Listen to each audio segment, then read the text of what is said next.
faire aujourd'hui?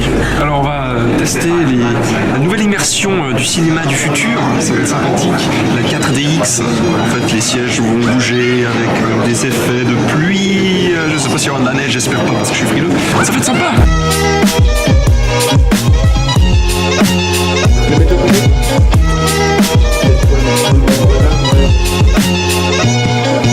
Bonjour, mon nom c'est Tavolé Patrick, je suis directeur général du groupe Arena Cinéma. Alors ici on se trouve dans une salle dit 4DX, c'est un nouveau concept. En fait c'est prendre un film des studios américains et rajouter des effets. Donc, pour l'instant on en a 10 et avec ça on espère une expérience d'immersion totale. Les effets sont toujours accompagnés d'une scène correspondante à l'écran. Donc il n'y a jamais un effet gratuit. Le but c'est d'amplifier l'effet. En principe c'est toujours des scènes d'action. Étant donné que c'est tout numérique aujourd'hui, c'est que la seule limite qu'on a c'est notre cerveau. 4DX promet à peu près en moyenne un nouvel effet spécial par année. Donc l'année prochaine on nous promet la neige par exemple. C'est vraiment une expérience formidable.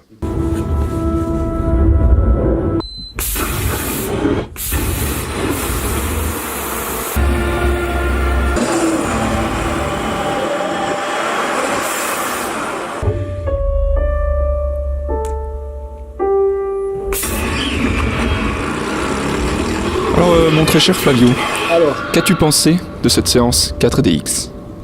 Alors c'était super intéressant, on n'a pas l'habitude de voir ce genre de choses, surtout à Fribourg qui est une ville qui n'est pas non plus immense on peut le dire. Maintenant il y a quand même des défauts, d'un point de vue attraction c'est super amusant, c'est super fun, il y a plein d'effets spéciaux, comme on a pu le voir avant, il y a des bulles, il y a de la fumée. On retombe un peu en enfance. On retombe un peu en enfance effectivement. Maintenant le défaut, pour moi c'est vraiment le bruit, c'est-à-dire que ça fait les machines. Bien sûr, c'est normal qu'elle fasse du bruit, mais parfois ça peut un peu décrocher le spectateur du film en fait. Ouais, comme tu as dit, les défauts sont vraiment tous les bruits, tous les petits bruits que peuvent faire les machines, les petits bruits de vent, des ventilos. Ça casse un petit peu l'immersion que tu peux avoir dans ces salles vis-à-vis du film. Après, tout dépend du film en fait, tout dépend de la scène aussi. Par exemple, on a eu une scène avec Star Wars où on avait un petit son de piano, une petite musique comme ça. C'était pas branché action véritablement. Et du coup, on entendait vraiment en fait le bruit des machines et ça c'était entre guillemets dérangeant. Et on a pu avoir un exemple avec Star Trek et c'était le dessin animé dont le nom m'échappe maintenant. Le petit bonhomme violet. Voilà, les gens ne sauront absolument pas de quoi on parle. Mais là, il y avait un gros travail niveau son sur la vidéo en elle-même. Et du coup, là, on n'était pas du tout dérangé par le bruit des machines parce que le bruit de la vidéo, du film prenait le dessus. Ce qui fait que là, l'immersion était totale. Et là, c'était vraiment intéressant.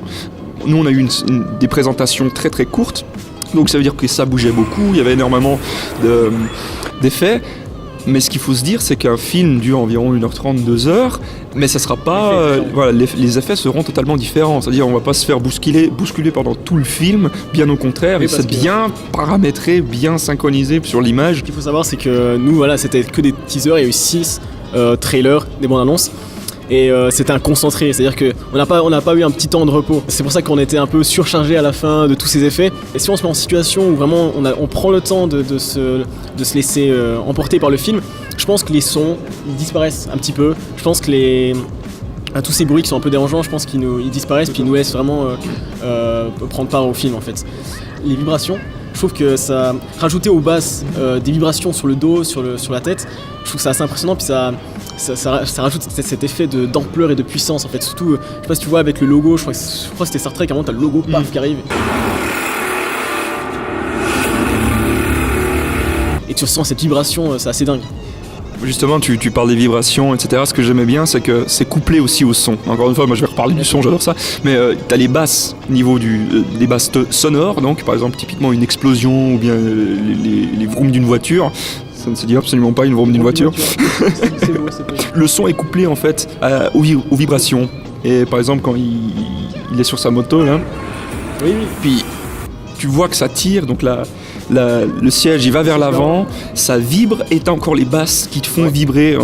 Je me pose quand même une question, est-ce que ce genre d'effets n'auront pas, un impact sur les films qui vont être produits sur Hollywood après? Est-ce qu'on va pas favoriser des films avec des voitures, avec des explosions, avec des machins comme ça, et mettre, j'allais dire masquer, mais c'est pas vraiment le terme que je cherche, mais disons mettre un petit peu de côté l'histoire en fait. Ouais, bah, si on fait des magnifiques effets spéciaux de malade en 3D avec du son puis tout ça de malade, c'est très bien, l'expérience est assez impressionnante, mais s'il n'y a pas l'histoire derrière et les émotions derrière, ça accroche pas.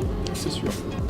Maintenant, je pense que je vais aller voir les prochaines sorties, voir comment ça donne en vrai avec un vrai film, plutôt qu'avec des teasers, et surtout voir si finalement les sensations qu'on a d'un peu qui nous décrochent un peu, donc tout ce qui est bruit de machine, voir si finalement en regardant un film de 1h30 ils disparaissent.